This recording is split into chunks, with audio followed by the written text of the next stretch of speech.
মুহূর্তে মৃত্যুবরণ করেছে আমরা বলছি যেটা 17 জন, এইটাকে আমরা নিশ্চিত করছি। এর বাইরে আমরা বলছি যে আপনারা জানেন যে আহতের যারা পুড়েছেন তাদের মধ্যে বেশি বয়সী শুধুমাত্র উদ্ধারকর্মী, সেনাবাহিনী, ফায়ার ব্রিগেড কর্মী এবং 2 জন শিক্ষক এবং একজন ওই স্কুলের স্টাফ। এছাড়া বাকিরা সবাই শিশু। তো এই শিশুর সংখ্যা 100-র বেশি এবং অন্যান্যদের সংখ্যা 15 জনের কাছাকাছি হবে, এটা এক্সাক্ট না। এবং এই 100 জনের মধ্যে অল্প কিছু আছে যারা ইতিমধ্যে চিকিৎসা গ্রহণ করে বাড়ি গিয়েছেন, সে সংখ্যাটা খুবই কম। অধিকাংশই এখন আসলে হাসপাতালে আছেন।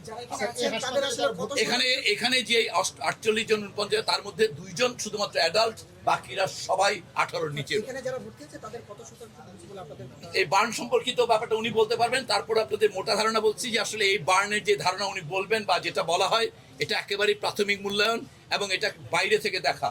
এই ধরনের বার্নের ক্ষেত্রে বাইরের বার্নের পাশাপাশি তাদের যে ইনহেলেশন ইনজুরিটা হয়েছে সেটা কিন্তু পরবর্তীতে তাদের আউটকামের উপরে খুব বেশি প্রভাব ফেলবে। অতএব বার্নের পার্সেন্টেজ যে কত মানুষ ঝুঁকিতে আছে এটা নির্ণয় করাটা অতি সরলীকরণ হবে। তারপরেও উনি প্রতিটা ক্ষেত্রে বার্নের যে ব্রেকআপটা এটা উনি বলবেন পরিচালক মহোদয়।